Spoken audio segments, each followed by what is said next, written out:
ESPN and the American Le Mans Series welcome you to qualifying coverage of round 3 of the 2013 season. It's the American Le Mans Series Northeast Grand Prix presented by Porsche.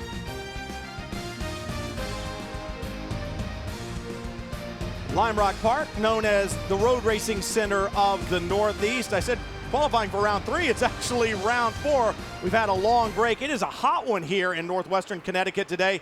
Temperatures in the 90s and high humidity. It is going to be difficult on these drivers. This is the way qualifying will play out. 5 different classes of cars will compete in 4 different sessions. Each of the sessions 15 minutes long. You've got to get 10 minutes of green flag running for the session to count. And the way the qualifying order will go: GT Challenge, followed by GT, then Prototype Challenge. The Prototype 1 and Prototype 2 will run in the 4th and final 15-minute qualifying session. Very short racetrack here at Lime Rock Park, just about 1.5 miles long, and it is known as a bit of a bull ring, but those 5 different classes of cars that will run today, come race time, it will be incredibly challenging as they all get out there. GT Challenge, all specs cars. They're all 911 GT3 Cup cars with identical Yokohama tires. Teams and the drivers really have to get the most out of that machine. They're big brothers, the GT cars, production-based cars. There need to be 100 of them built in order to run. 5.5 liters, most of them, except for that Viper at 8 liters. And these are the cars that you think about driving on the street. They put on a great show. From GT cars to the prototype cars, these are the high-tech machines. Continental Tire Prototype Challenge cars, all identical chassis, all running on the same Continental tires. Much like GT Challenge, it's up to the teams and drivers to get the most out of that identical package. And then Prototype 1 and Prototype 2, the highest tech machines you'll see throughout this weekend. They are rocket ships on wheels. Hello everyone, I'm Brian Till along with John Hindhaugh and former American Le Mans Series champion Johnny O'Connell. Welcome to round 4 qualifying. It has been 8 weeks since our last race at Mazda Raceway Laguna Seca. John, that's a lot of time off. So when you come to a place like Lime Rock Park with such a short lap and it's competitive as it is, how difficult is it for these drivers? Well, first of all, they haven't all been on holiday, Brian, because some of them have been racing at the 24 Hours of Le Mans. There's been testing going on, and unlike when you and I come back to work, first day back after a couple of weeks off, we have a cup of coffee, we have a chat. These guys haven't got any time for that. It's a short season, and they really have to bring their A game straight away. Small errors here can have big consequences, not just for this race, but for the rest of the year. Talk about small errors here. This is a bull ring, Johnny, and with 5 different classes of cars, I would think the track position is important. How important is qualifying up front in your class? Yeah, Brian, to me, qualifying is one of the most exciting parts of the weekend. I mean, you're talking, world-class gunfighters here, and it's all about personal pride, personal honor, representing yourself, but also your team. Here at Lime Rock, it's especially critical because this place, it's difficult to pass. A car can be a second a lap slower than you, but it can still be difficult to get by. So an emphasis on putting that perfect lap together today, it's got to be there. 5 different classes of cars. GT Challenge will roll off first. For more on that class, here's Jamie Howe. Well, Patrick Dempsey is one of those drivers who did compete in the 24 Hours of Le Mans. So, Patrick, as you head back over here from France, other than a 4th place finish, what did you take away from Le Mans this year? It was an incredible experience to go back there. Just the experience, and there was a tremendous amount of pressure with so many people watching. That handling needed the focus, which was to make as many laps as possible and to stay out of the pits, and we did that. So I think I got a lot of mental strength from that. This race here at Lime Rock, because of the temperatures and everything, I think it's going to be much more of a physical race, and see where all the training pays off here, and saving the tires, I think, because of the heat. And you go from an 8-mile track to, something that you finish in 59 seconds or lower than that, the faster guys. What are your expectations for you and Andy Lally here this weekend? Well, I think we got to stay out of trouble with the LMP cars and keep the pace that we can sustain and manage the tires. And then I think we'll see where we are at the end of that and just really focus on those things. And then we'll see where the race comes. And it'll be Andy taking qualifying duties. For more on GTC, here's Kelly Stavis. Well, Jerome Bleckamolin is one of those drivers who participated at Le Mans. Jerome, what's it like making that transition from the longest race on the longest track to a short race at the shortest track? Yeah, it's a bit crazy to be honest, but here, it's so busy, it's so tight. So in practice it was tough, in qualifying it'll be better, but tomorrow in the race it's very tough again. And how important is that qualifying? So few opportunities to pass around this bull ring. Yeah, it's hard to pass, but it's such a short track, a lot will happen. So I don't think the starting position will be that important, but in the end you just want to be there to get it. It's a nice feeling. All right, well, Jerome will be qualifying. His teammate Cooper McNeil just participated in a Lamborghini race. He finished on the podium, but without a drink bottle in that 50-minute race, he overheated. He's receiving IV treatment now, so hopefully he recovers well and feels good for the race tomorrow. We're going to be talking a lot about temperatures. There's Andy Lally getting ready to qualify the 27 car. A lot about temperatures this weekend. It's going to be absolutely brutal. The GT Challenge guys may have a cool suit or a helmet blower. They don't have an air conditioning system in the car like the GT cars do. And I'll tell you, Brian, I've used the air conditioner when I was driving the Corvette, and I've used cool suits as well. There's no comparison. Even when you're running a cool suit, you get overheated very rapidly, especially on a day like today. Track temperatures, just standing there, there's very little cloud cover. You're looking 140 to 150 degrees. This place is hot. And these fans staying cool up on the hill. In the shade, you saw the crew members. And that's the other thing. You got to remember these crew members are going to be standing around for over 3 hours tomorrow in 3-layer fire suits in the pit lane. Yeah, the drivers are working hard, but these crew members working very hard as well. And, you know, the guys, really, they've got to keep the levels of confidence and concentration up whilst they're doing that, because the pit stops here are absolutely crucial. If you just mess up a little bit, you can lose 30 or 40 seconds, and that could be a whole lap round here. Let's head back down to the pit lane and get some more reaction from the drivers before we go qualifying here for round 4 of the American Le Mans Series. Well, Spencer Pumpelly will have qualifying duties in the number 45 from Flying Lizard Motorsports. Spencer, I know you're getting suited up right now, but it's hot outside. How do you manage these conditions in qualifying? Well, the heat's going to be the same for everyone as far as the tires go. As far as the drivers go, I think the guys that weren't just in the car have a little advantage because it was hot last session. But it's a quick session. 15 minutes is nothing for most of us out here. So we'll just manage. Hope we can put this thing on the pole. We talk about managing. One of the rules are that you have to start the race on the same tires that you qualify on. How important is it to manage those tires during this session? It's pretty important. Nelson's going to start. I don't want to give him tires that are flat spotted or worn out. And as hot as it's going to be tomorrow, every lap we can keep off of them is going to be better. So look for us to do not the whole session, just a little bit, put us somewhere in the show, and that'll be it. All right, I know, Spencer, you need to get in the car. Thank you very much. For more on GT, here's Kelly Stavis with Townsend Bell. Well, Jamie, it was a unique break for Townsend Bell. He didn't go to Le Mans. Instead, he was busy running the Indy 500 and recently returned from Germany competing in the X Games. How was that experience? It was awesome. It's been a really fun few weeks, and the X Games was unreal. I've never been on dirt before, and four-wheel drive, high horsepower, a lot of fun. Finished 6th in the final. I was really stoked, and now great to be back here in ALMS with the Ferrari in Yokohama. What's that transition like from these different types of vehicles and then you get back in the 458? This feels really easy. It's like the second lap, I think, is the quickest lap I've done because it just feels right at home. It's like getting back on a bike. And, of course, everybody at Alex Job Racing does a good job to make me feel right at home. I know this AGR team's really been working on this Ferrari. What are your expectations now as we hit this run for the final stretch of the season? We have high expectations. We've been working hard. We had a test at Road Atlanta in between Laguna and here. We've got some new Motegi wheels on there, which are doing great for us, and some new tire compounds, some other little things. So, we're not far off the front. We're knocking on the door, but where we are, it's very difficult to make up each 10th, but we're giving it everything we got. Nice hat. You are the epitome of fashion out here. Robert Graham, thank you. Yeah, T-Bell with his Robert Graham hat. We had our Robert Graham shirts on when we were doing our stand-up a little bit earlier. So, Johnny, I'm going to get you one of those hats. Yeah, you know what? That reminded me of Caddyshack where Judge Smells was trying on that hat. And they, anyway, we digress. But you know what? I got to tell you, I've been so impressed with that team. When they moved to this Ferrari, they have stepped up this year, and they've become a team that wasn't competitive to a team that is competitive. But they've been a good team for many years. They haven't always run Ferraris. They've run Porsches mainly. We've seen them across the Grand Am with DP. You don't forget how to be winners just because you've had a little bit of a bad time. And I think they'll be really enjoying this at the moment, Johnny, because they're back to doing what they've done best. Well, and not just that, but I mean, think about it if you're the guys from Yokohama. Last year they were out there with a car that they knew wasn't competitive. Now they have something that they can really use as a benchmark. They have other guys out there that are in Ferraris, on Michelin tires, and other stuff like that. So, their learning curve is going to be dramatically increased. And that's a good point, because you're talking there about a tyre battle in GT. It's not a single tyre category. And Yokohama's, if you've got a long memory and been around the American Le Mans Series as long as I have, you will remember that Yokohama's like hot conditions. And when we're talking about people not wanting to put a lot of laps on their tyres, keeping things nice and fresh for the race tomorrow. Similar temperatures tomorrow, perhaps even a degree or two higher.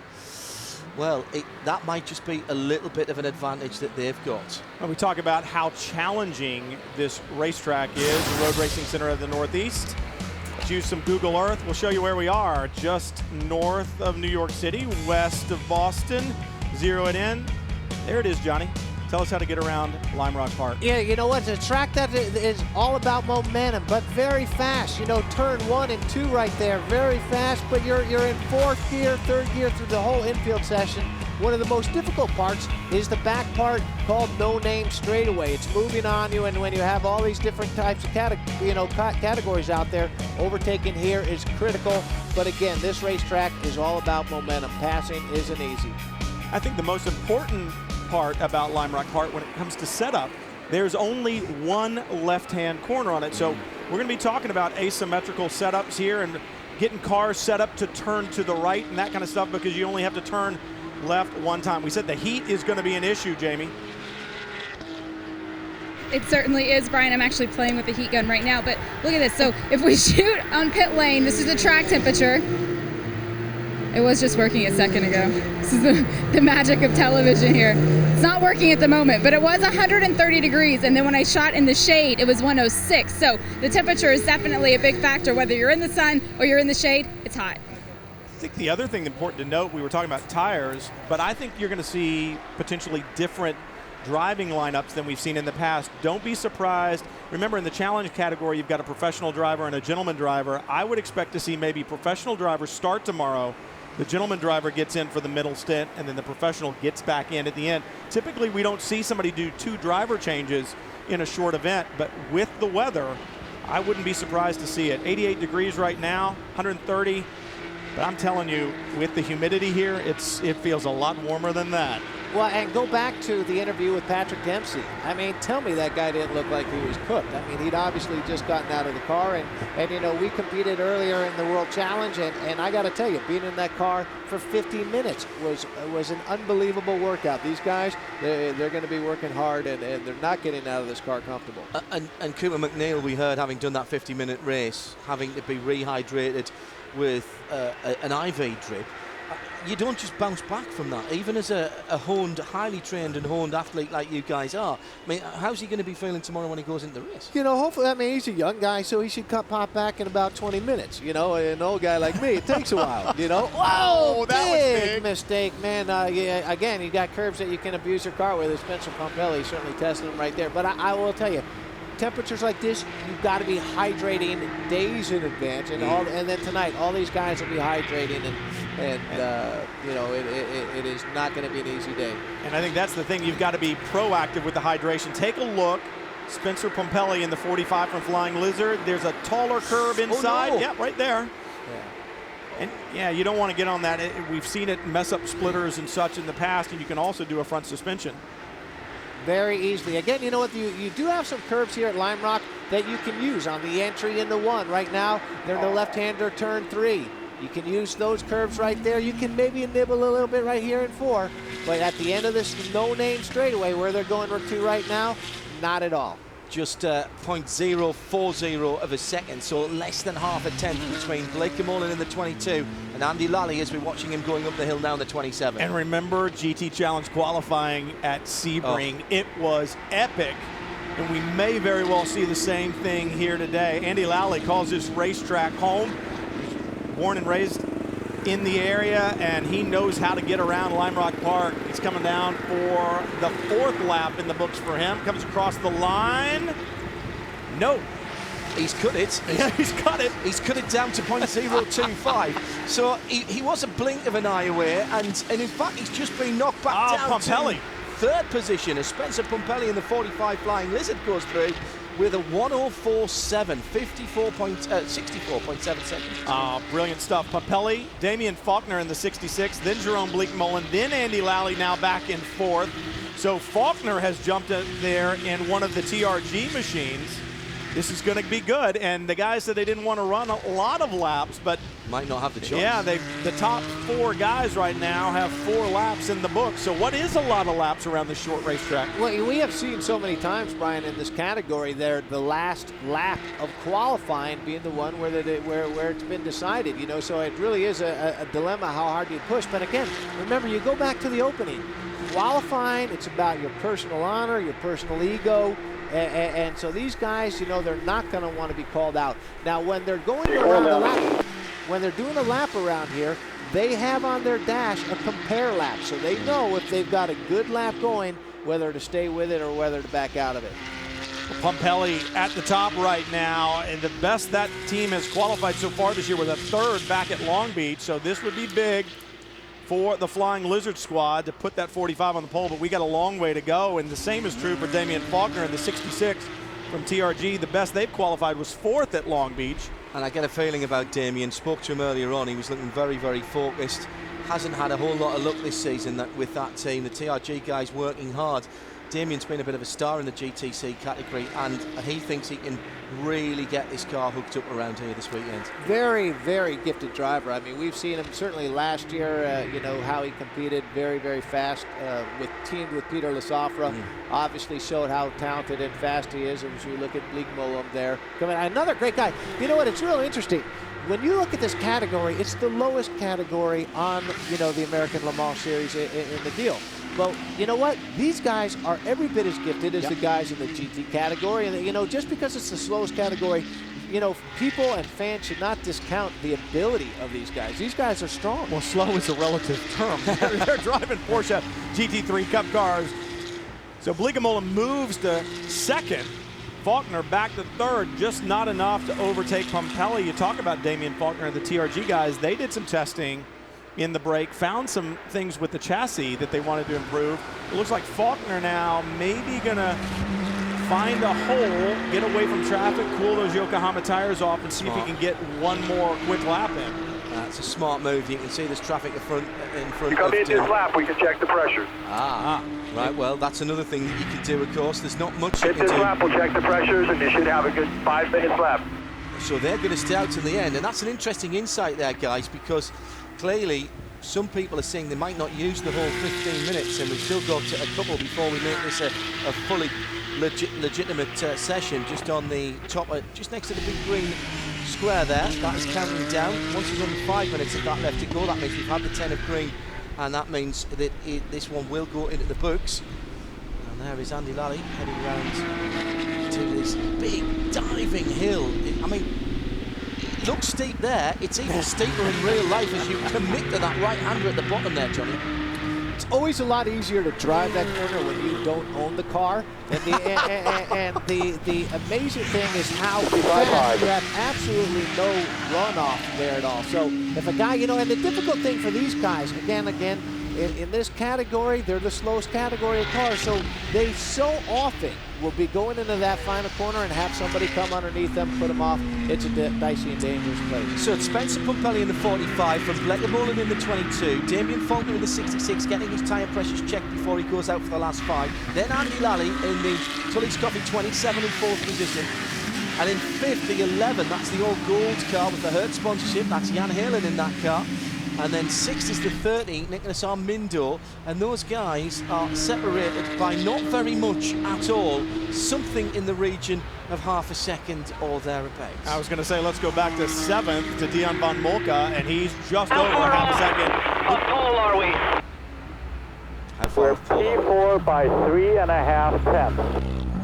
3.5 tenths? Yeah, go and find 3.5 tenths, please. Lars Giersing on the radio, that's his engineer. They're going to bleed some tires as well. Now think about it, they said they weren't going to stay out the whole 15 minutes, but time spent cooling tires, time dropping pressure, it's time that you're not obviously wearing the tires on the racetrack, so you're not going to run the whole 15 seconds, but 15 minutes. But 5-6 laps around here, it sounds a lot, but of course it's a short lap. Yeah. You know, we're talking about effectively 5 minutes of running. Man, did you see a little bit of lockup off the right front on Damian Faulkner headed into turn 1? That is not what you want. That inside wheel stops rolling, and you can easily shear off part of that tire. It's called a flat spot, and then it's going to want to roll back to that flat spot anytime he goes to the brake, Johnny. You don't want that around Yeah, here. you definitely don't. But, man, how cool is it? You know, these guys are bringing it in so deep. And you know what? When you go out there and you watch, you appreciate. Whoa! All right, that's going to cost him a little bit of time.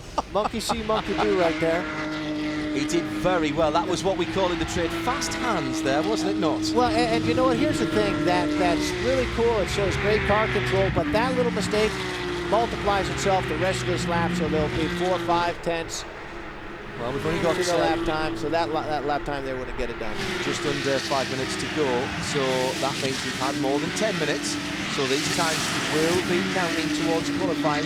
There's a 10th and a half now between Pumpelly and Blake Mullen as he's improved to a 55.155. Blake Mullen at 55.317 as Damien Faulkner now in third position needs to find 2.5 tenths to get himself onto provisional pole position, or a tenth to get himself onto the front row. And you can see Faulkner's time compared to Pumpelly's, let you know on that running clock as he comes down the downhill here shortly and towards that run through the line, whether he's going to make it or not. And he has hung it all out. But this has been clean. Yeah. This has been a good lap. He's got half a chance here, you know, guys. 4 minutes to go. You get about 4 laps in. Still P3. 54, There it is. 55, No. And not by some distance. Considerably off the pace. Tell you what, Dion von Molke back in 6th right now in the second of the Flying Lizard cars. Not going to be happy to be in 6th, but he's inside a half a second back. There's a look at the 22. It looks to me like Blake Mullen may be slowing down a bit. Look at Armindo in the 30, going through, takes a little bit of the toll. And does he improve? He does. It's his best. No, not quite. 56.184 is his best. He stays in 7th position. 7th position. It's like, I'm in 7th position. Half a second away from pole, though, Johnny. Yeah, as we go red flag for some reason. Obviously, somebody's had some sort of issue out there. Now, the thing that is important, there's turn 44. 1. That's turn 1. I think Von Molke. They thought he was stuck, so they went red. The thing that is important, that is a stoppage, but the thing that is important is that there are 10 minutes of green flag running in the books. That means the qualifying will count. Yeah. If it were to be stopped before that and it was not able to be restarted, then they will not line up based upon the times that were put in. They would line up based upon points. So this is why it's important. What we've got here, Brian, is 2 3/4 minutes to go. So GT Challenge, the clock still runs during this red flag, just 2.5 minutes to go. Up next will be GT, and for stories there, let's go to Kelly. Well, Dirk Mueller alone has the championship lead in the GT class heading into Lime Rock here, and your teammate John Edwards looks particularly quick in that last practice before qualifying. Are you guys totally set with your setup? Well, you know, it looks like everybody is slower than last year compared to like the lap times last year, but it's a lot more, heat around. It's really humid. So, you know what, we are working really hard. So we are doing a lot of changes, more than we would like to. But at the moment, we are always going in one direction, which is good. So we were P1 in practice 1, and we were P1 in practice 2. But you know what, the race tomorrow is a different story. So it looks good. The C4 is really handling well. We knew it before. Already the M3 was good over here, and so Lime Rock keeps being good to us. Let's see and cross fingers for tomorrow. Let's remind people that the Z4 is new BMW race car this year. How did you guys spend that long break since Laguna Seca? Well, unfortunately, we didn't go to Le Mans like everybody else, and even so, just talking about it, like Alan just pops up. So I want to say just a heads up that and rest in peace to Alan. But a part of that, we were testing and getting ready for the second half and the biggest part of the season in the championship here in ALMS, and so we weren't sleeping. So we were charging a battery. Like I said, we were testing a little bit, and now we are really looking forward. We're really pumped and thrilled, and I want to win the championship, that's for sure. We'll see how that 56 BMW qualifies. Thank you, Dirk. Jamie? Well, I'm going to try this heat gun one more time, but this is something kind of cool that Flying Lizard Motorsports have done. A lot of the GTC teams have actually done it, but if you look at the roof of their car, it's a reflective vinyl wrap. So what the purpose of this is to reflect the light. So we hold it up here right above where the driver sits, 106 degrees. come down just to where it's painted and it's not reflective, 116 degrees. Might not seem like that much, but 10 degrees difference right above the driver, it could be a lot. That's brilliant stuff. Just a quick word there. Dirk Muller talking about Alan Simonson, of course, who has raced in the American Le Mans Series, who very tragically lost his life in the first 4 laps of Le Mans a couple of weekends ago.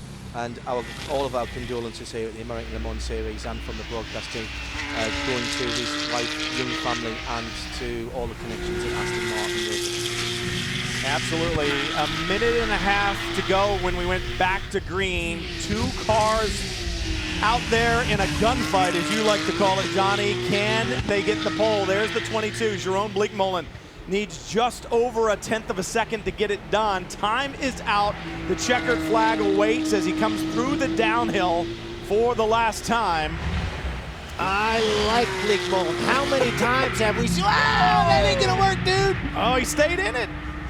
How much time did it cost him? Too much. Yeah, that would have cost. Oh man, I guarantee you, he might have had it, but that's definitely 3/4 tenths right there. Yeah, what does Faulkner have? It's going to be close. Here he comes to the line. No. And that's why you love GT Challenge qualifying. These guys always going for it. But I'll tell you what's important about Spencer Pumpelly. Look at the number of laps that he ran. When I look up at the board, 5, Bleekmolen 14, Faulkner 12, Lally 11. The fewest number of laps on the tires. They should have some fresh Yokohamas for the race tomorrow. Congratulations to Spencer Pumpelly. One heck of a run in GT Challenge. Always a battle here. Jamie? You can imagine the celebration that happened right after it was official. Spencer Pumpelly, the first pole for Flying Lizard Motorsports and GTC this year. What does it mean to the team here? Oh, this feels great. You know, I'm really proud of these guys. We were struggling a little bit in the first couple rounds of qualifying. We always had decent cars, but couldn't quite find that extra little bit. And we've worked on that. We worked on a ton of stuff here. These guys have been flat out, and I can't be prouder to get the first pole for these guys. Last time I was on pole here, it didn't go so well, so let's hope that bad luck is out of here. We can win this race tomorrow. Nelson Canacha is flying, so we just have to put it all together tomorrow, and these guys can do it. You only did 5 laps in qualifying, so it was a great lap early on in the session, but you have less laps on the tires than anybody else. How big of a factor will that be tomorrow? I think that's going to be a huge factor. I know this is all tire wear here. Every time you're out here, you're turning the wheel. There's not a lot of straightaways, so it should be big. It was tough getting out of the race car while the other guys are still out there, knowing that there might be a little bit left in it, but we're really here to win. The pole is just a nice little bonus. I'm really proud of it. Congratulations. Thanks. First pole position for Flying Lizard Motorsports in the GT Challenge category. This is the way they'll line up. Great lap by Pumpelly. I was a little surprised that Andy Lally didn't have any more. I thought they might be a little bit quicker. I mean, obviously, the gap isn't particularly large between 4th and 1st. Well, you know what? And that could come down to just having your tire pressures right at the right time. And you know what? But again, this tight, anything can happen tomorrow. But the 2nd, 3rd, and 4th place guys, and making the point about the tyres, they've got 10 minutes more running on their tyres than the guy who's going to start on pole position. I think that'll make a difference tomorrow. Well, and Jeroen Bleekmolen showing that he's not afraid to let it hang out with that last lap. And the wheels dropped at the exit of the downhill. So GT Challenge should be awesome. Kelly? Well, Tommy Milner and Oliver Gavin just 3 points out of the championship lead as they attempt to defend their title. Tommy, we were just talking about the heat, and you told me that your teammate ran that last practice session without the AC. Luckily, it's working again, but how difficult in these circumstances? Yeah, certainly difficult. I mean, Oliver was saying that, you know, when you get accustomed to having AC and it's not there, it's a big deal, but he's good. He's good to go. The car felt better for him that last session there. Still work to do on the car for sure, but this place is crazy. I mean, the lap times are going to be so close for sure with it being such a small racetrack. So, you know, you got to really have a perfect lap to be on pole. Yeah, it sounded like on the radio maybe he was battling a little bit of understeer. Is that just sort of a product of the heat? Yeah, certainly. You know, we saw that the lap time seemed to come pretty quickly on these tires. So I think what we see from people, if you're able to get a good, you know, a clean lap early on, then you'll be in good shape. If you have to go kind of late into your stint on the tires, it's going to be harder to get a good lap out of them. We've been talking about this transition coming off the summer break for you, not much of a break at Le Mans. I talk about sort of the mental transition of going from this one hugely important race back to the championship hunt. Yeah, and from one really long racetrack to one really small racetrack. So, yeah, you know, like you said, you know, we focused on Le Mans for that month there, and now we're back here in the U.S. and focused on this program here. And it was nice to come here, our first session, to be, you know, at the front there, third and fourth. So definitely kind of helps that confidence boost going back into the season here, this next run of races here, and really kind of get stuck in on this championship run now. All right, engines are fired up. I'll let you go watch Oliver. Thank you, Tommy. Well, each of the Corvettes have a victory this season, but this is how GT points play out. You see Dirk Mueller leading by 3 over Milner and Gavin. Like I said, the Corvettes strong this year, but interestingly enough, a Corvette has never won at Lime Rock in the GT category. Jamie? Well, SRT Viper coming into Lime Rock had never raced here at Lime Rock. Dominic Farnbacher will qualify the number 91. It'll be Kuno Whitmer behind the wheel of the number 93. So Mark Goosens, you just got out of the car. You did that last practice session. What condition is the car in for qualifying today? Well, I think we're not too bad. We have to not forget that this is, again, a track where we don't have any experience. So, you know, we're trying to get all the data together and learn, you know, from every lap that we can do. Unfortunately, the first free practice got cut short a couple of times because of red flags, and you know, so we didn't learn quite as much as we wanted. But you know, I think we can't complain. The car is getting in better and better shape, so you know, hopefully the balance is kind of okay for Dominic to do it in qualifying. Both of these cars are in fact the 2 cars that just completed the 24 hours of Le Mans. How much did that experience help for the rest of this season? Well, Le Mans obviously is a completely different game than, for instance, Lime Rock. We go from probably the longest track and the fastest track to the shortest in this series. But you know, we had a good clean race at Le Mans. The guys are really well preparing the cars. Come out here, and you know, so far everything's running smooth. So you know, hopefully we get a good race result and learn even more for next year. All right. Well, you can tell from the noise it's time for qualifying. I think the interesting thing about that graphic that we saw before Jamie did the interview there, Johnny, is that we've got a Viper in their first full season with 2 drivers sitting in 3rd position. They're kind of stealthy that way up there in the big engine beast. Well, you know, they have developed this car, John, so much. And I got to think that everybody who's a Viper fan has got to be pleased and impressed because, you know, I expected it to take a little bit longer than, shoot, I mean, if you go back, they're barely a year into this program when you, as far as competing on the racetrack. So they've done really well. What shocked me was how they performed at Sebring. There was a while there I thought they were going to walk away with Sebring, and but again, they're doing a great job. You know, that team is developing quickly against some world-class teams.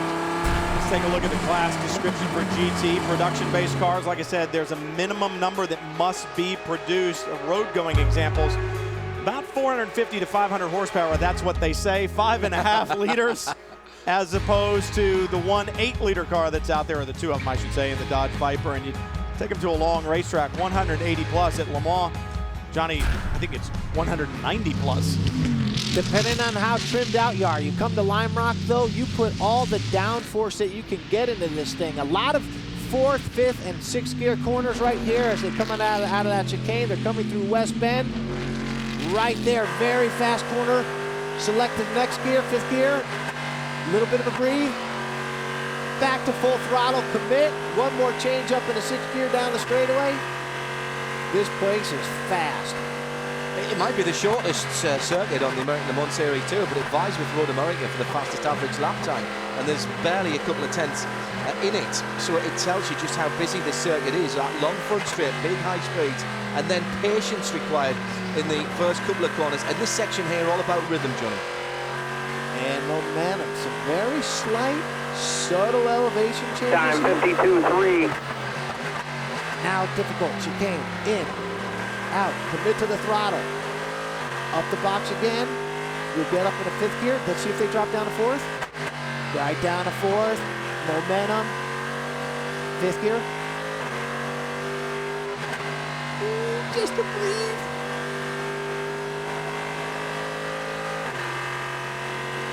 That's a decent lap.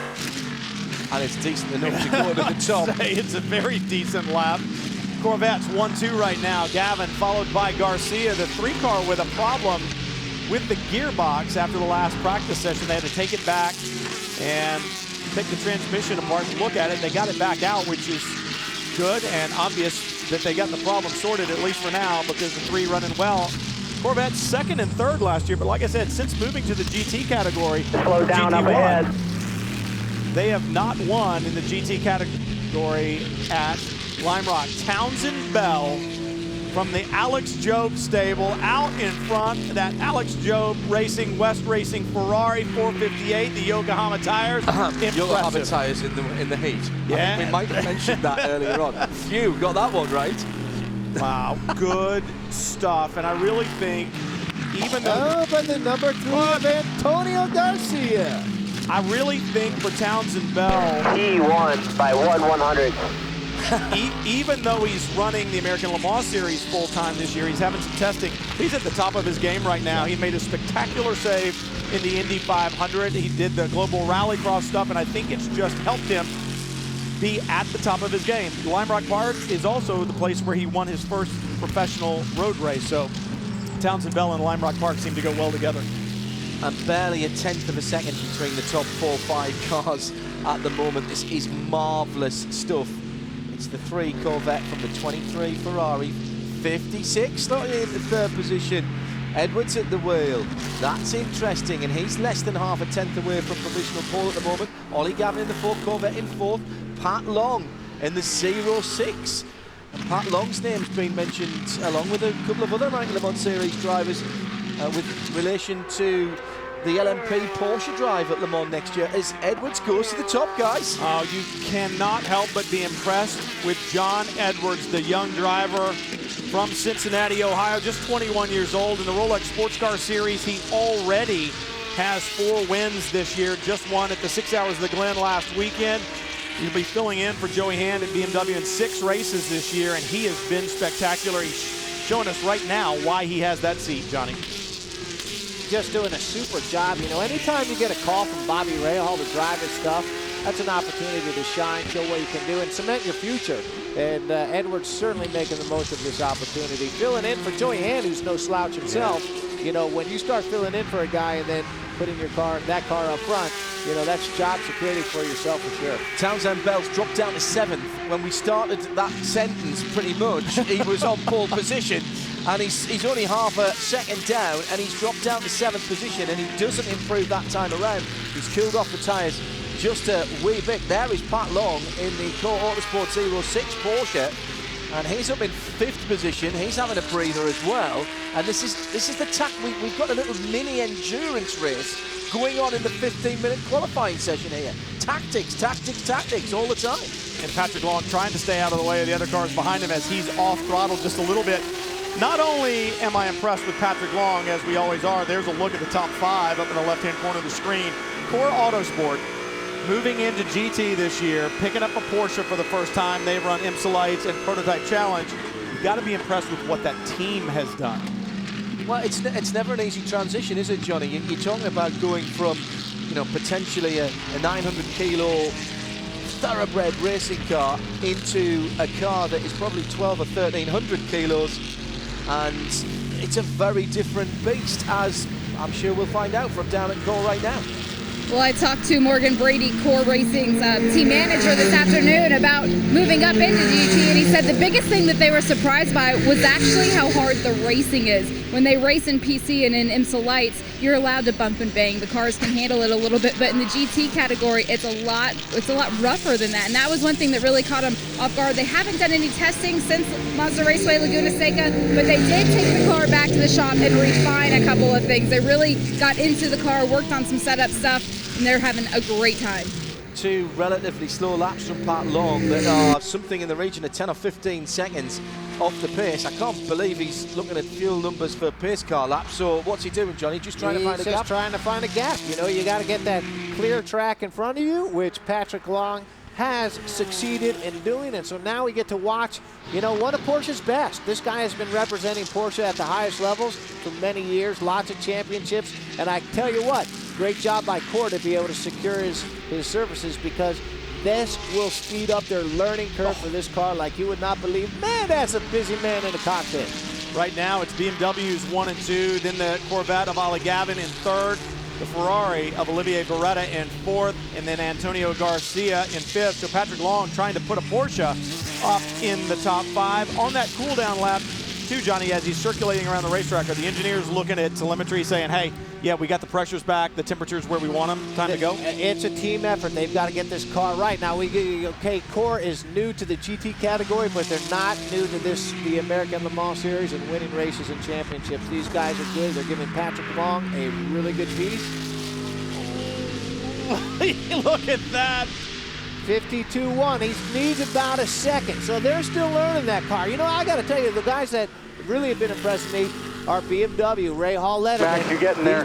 These BMWs, as you hear Bobby on the radio right there, egging his guy on. He said your times are getting there. He's 2/10. He needs 2/10 to get the pole. Townsend Bell, I think it's been in and out of the pits. A 3-minute lap time would suggest that the guys from Alex Job Racing are looking at the 23, have looked at the 23 car and sent TB back out again. He needs to find 0.666 of a second. He'll have the devil's own job finding that. As Ollie Gavin is going around turn number 1 at the moment. Again, we're seeing guys here, I think, doing slightly more laps than we might have anticipated. I think they were hoping to get a few quick laps in, get the banker laps in at the beginning, and then park the cars up. It's not happening because it's such a tight track. Well, yeah, you're looking in your mirror, you're looking at the time, Cole you see is a 50.9, and the guy in P2 right now is on a 51.0. So you saw Bryce Miller in the number 48 Chopard Porsche a bit off the pace. He too is probably trying to cool things down, or that's more than cooling things down, or was he just letting cars go? I think he was heads up driving. Good call by Miller. Edwards, Maxime Martin in second, and then Ollie Gavin in third. So BMW still holding down the front row here at Lime Rock. Listening into the team radios, Bryce Miller was just talking to his engineer Alessandro Ferrari on the radio, and they're saying, if you think you have some more in the car, then you can stay out, but if you don't, then we're going to bring you in. We really want to save those tires for the race. So there's a little bit of strategy being played in that number 48 right now. Bryce, though, has stayed out at the moment, so we'll see what happens. All right, Johnny, so when they say, if you think you got anything more, are you really going to ever bring it in, or are you going to go back out and say, I've got to go faster because my team's not believing in me right now? It all depends. You know it in your heart, and what you have felt, and been able to judge. You know, did you leave some out there? Did you put together a good lap? If you put together a great lap and you think you're going to find 3/4 tenths, it's not going to happen. But if you know, you can look at yourself and say, you know what, I made a mistake. As you see right now, guys starting to pull out, jump out of their cars. You know, but if you think you can get it, then, you know, your engineer's going to encourage you to go for it. Pat Long and Ollie Gavin are over the pit wall. They are done in the 06 and the 4 respectively. That leaves a little bit more space on the track and people cruising around at the moment. Edwards has just done a 1:14, a 1:06 from Ollie Gavin as he came into the pits. Antonio Garcia, a 1:07. Olivier Peretta in the 62, the Risi car. Oh, went in a bit deep there, I think. And he's overdriving the car. He's been off somewhere, because if you look at that grill, he's got a lot of grass in there. Olivier's not one to lift off the throttle too much. Well, and in this heat, it's not going to take much of a blockage before you start Hit getting... this lap, still P4. There you go, pit this lap. There's a look at the top 5s. BMW's up front. I got to be impressed with Martin as well. Yeah. He drove an LMP2 car at Le Mans, so just a couple of weeks later, he's back in a GT car at a short racetrack, and he's showing why, once again, he is a factory BMW driver, because 2 very different cars over a short period of time, and he's getting the job done right now. And he's digging on this lap. You might be seeing something on this lap. Remember, he got out of it. Now he's going for it. It's about cool for Ray Hall to say, yeah, we got a shot at getting the pole. This guy was the star of the Nürburgring, the North Light for 24 hours, just over a month ago, and he goes through 51.282. He's very, very tight. Closed down, but not enough, John. 12 laps out there. Edwards has done 10. Ollie Gavin's done 10. Beretta's done 12, and he's still out there. I am surprised at that.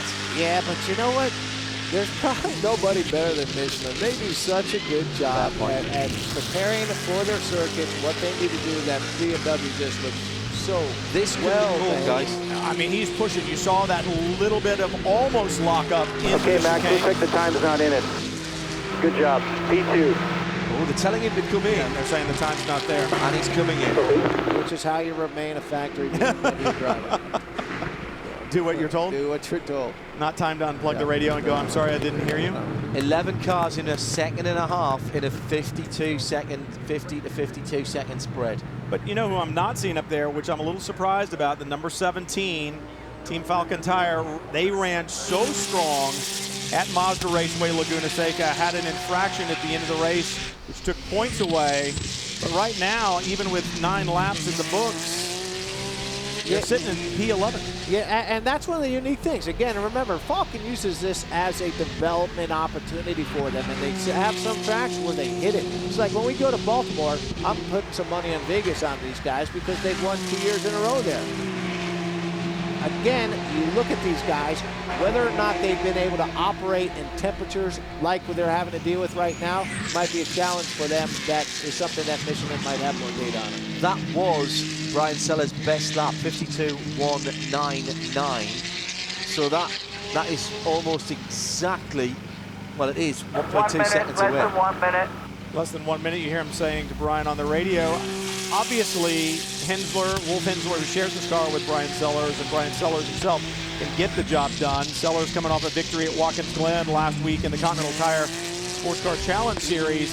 I wonder, though, if the tire may not have the outright speed in it, might it have durability? That's what we saw at Baltimore on the street circuits. And we have seen tyre strategy played out here in, very unusually, 2 tyre stops rather than 4 tyre stops. Yep. And that has won races here, admittedly not always in the GT categories. In the prototype category a couple of years ago, the Highcroft guys from just down the road at Danbury, they won the category and in fact won the race outright with a 2 tyre stop. I mean, conceivably they could be running a harder compound on the left side.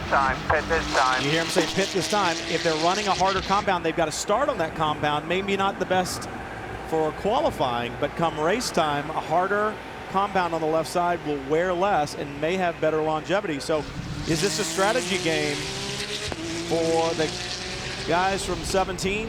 Team Falcon Tire, we'll find out tomorrow, and hopefully you will as well. The top 5 in GT is how they line up.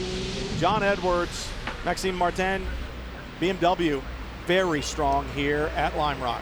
And just half a second between those 5 guys, 5 top quality drivers that you've just seen in that top 5 positions. I mean, GT, GTC, GT Challenge, some of the best racing that you'll find.